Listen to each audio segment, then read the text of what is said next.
Hey there, my name is Anthony Romano, and this is going to be a practical guide on how to do the ketogenic diet for women.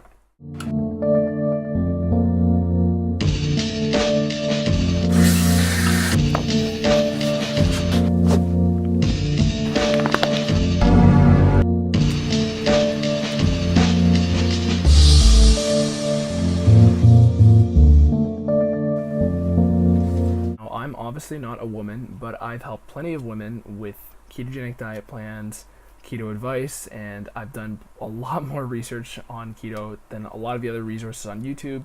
I've been doing it for 7 years now for bodybuilding and fitness goals and overall health, anti-inflammatory reasons, and nutrient quality, a lot of other reasons. But for women, there's a lot of, stigma and barriers that kind of keep women from doing this diet or trying it. And it comes down to a few things. So when it comes to hormones, that tends to be the biggest barrier for women to get over, or they tend to be more deterred because of what they've heard about how it will affect your hormones. So I'm going to start off by talking about that a bit. I also have another video on how keto will affect your hormones and how it's actually the healthiest diet for women to do for fat loss. But for the sake of this video, I'm going to tell you just the practical approaches that you should apply to your ketogenic diet if you are a woman, or you have a friend who is interested in the ketogenic diet who is a woman. So, when it comes to doing the ketogenic diet, if you are concerned about any hormones or effect on your hormones, you have to know that cutting out sugars and cutting out these rapid blood sugar spikes and insulin spikes is actually going to be better for your hormones than, typical macro diets. Anytime where your calories are too low is going to be a big barrier for your hormones, whether you're a man or a woman. It tends to just show up a lot more for women when their calories are too low. That's when they can have problems with, being regular with their cycle and, lowering their estrogen, progesterone, or anything like that. So the main key where the ketogenic diet actually helps your hormones as a woman is because of the presence of fats in the diet. So fats are key for making hormones. Healthy cholesterol is key for everything in your body, but also for hormones. And basically, the only difference between a male and a female's ketogenic diet is that I would just recommend that the female would have more of an emphasis on increasing her fat intake. So not only because of the benefit that fats play in creating hormones, but also because it's just a little bit of a safeguard to prevent giving your body a scarcity of energy. So lowering your body's energy is going to be ultimately what would cause a problem with hormones, whether you're a man or woman. So like I said with that calorie thing, start thinking about calories and start thinking about your whole sources of energy. That is what's going to ultimately affect your hormones. So if your body is running on a carb metabolism and you're lowering your calories too low, your body's basically only going to have energy when there's carbs being fed into it. With a ketogenic approach, your body always has fat to pull from, either your body or from your meals. And having a slightly, more focus on getting those fats in your diet is going to be, like I said, a safeguard to any hormonal problems you can have, because here's the gist of how it actually works. When you're in a calorie deficit on any diet, you have to be careful because the energy is what is going to cause the hormonal problems. So if you're eating fats and you're going too low, that would be the same problem you would have as if you were eating carbs and going too low. However, with fats, because it's systemic and your body has fat all over it, whether you're 4% body fat or 20% body fat, your body has enough energy to pull from. In general, as long as you're not underdoing the energy requirements, so on a keto diet, that would mean underdoing the fats, then you would be totally fine for all hormonal needs. Overall, this doesn't mean you have to go for an 80 or 90% fat keto diet. Some women can get by on 50%, some women can get by on 60%, and some women would probably need 80%. But the safeguard, like I said, is to have those fats higher and in general focus on hitting them first rather than your protein needs. You don't need to worry about losing muscle because overall, the more ketones you have, which would be a result of higher fat intake, is going to be more muscle sparing and more protective of your muscle. That's actually, once there's ketones in your blood, your body's way less likely to start using protein as an energy source, because it can only convert protein into carb energy, so glycogen, and it can't do that with fats. So your body's not going to want to change systems. It's basically going to keep using fat as an energy source and store any excess proteins as just carb energy for your muscles. So it's not going to change the whole system.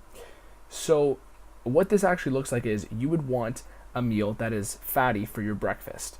That's a good way to start off the day, and I would recommend generally, a big omelet. That's what I tend to eat every day, but whether you're a man or a woman, a big omelet is going to be key. And it's just a good source to get a lot of these fat-soluble vitamins, a good source of healthy cholesterol, a good source of protein and fat. So this is going to be a staple, I'd say, of a woman's ketogenic diet, because starting off with a healthy fat source is going to be very beneficial, not only for, weight loss benefits, but for how you feel and your energy levels. So hormonally, you have nothing to worry about. I'd say just keep a slightly higher emphasis on getting those fats in.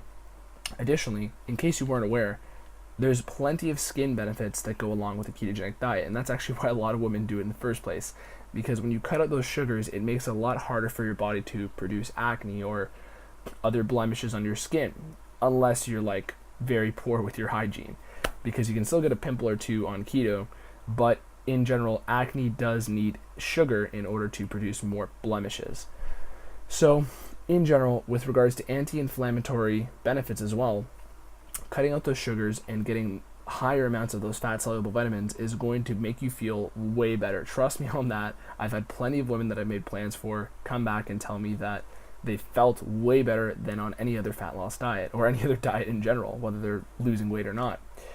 Overall, this is how your day could look. You could have an omelet in the morning, so I go for a few eggs, anywhere between 3 and 6 eggs, have some ham, some cheese. You can do the bacon, it's not necessary, and you don't need to be getting your fats from, very processed sources. But big omelet, then you have, a salad with some avocado, with some cheese, a little bit of meat in there. You could also have a meal later in the day with some fish or some red meat. And even for snacks, you can go for Greek yogurt with protein powder, with maybe some macadamia nuts or pecans or almonds in there, preferably the macadamia nuts.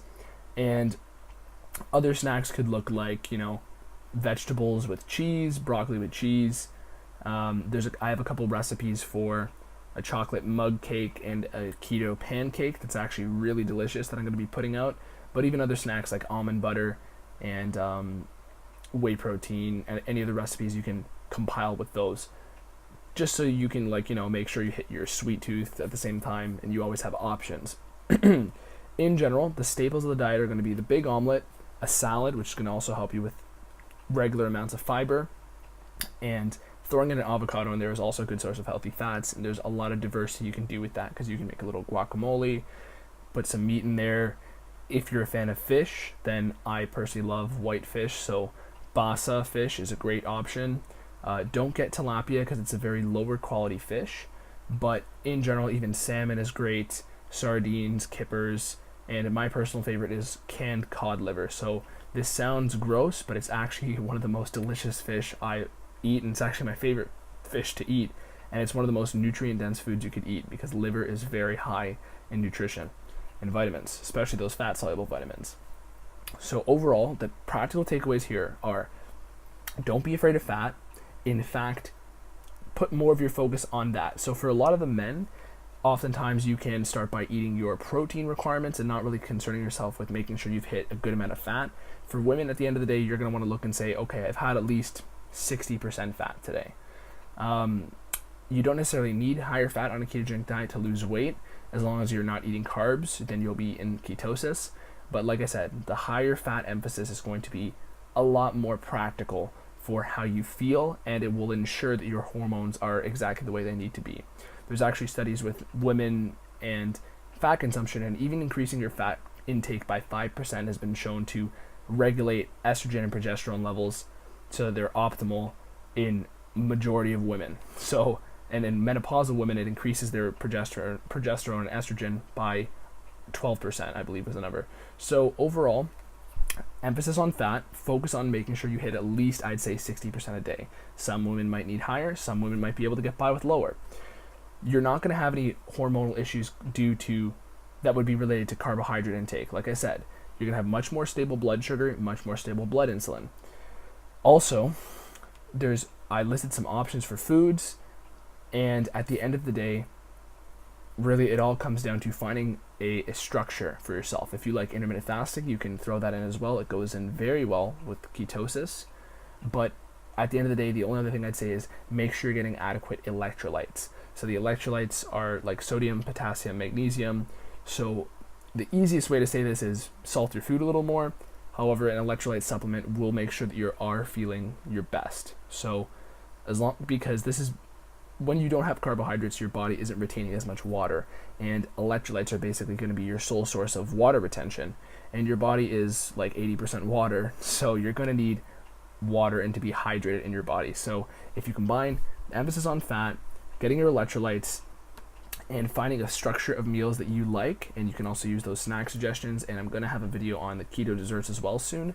But overall, feel free to hit me up on Instagram. Feel free to hit me up in the comment section. I'll get back to you and answer any questions you want to throw at me as soon as I can. But overall, my name is Anthony Romano. Thank you for watching this video. Peace.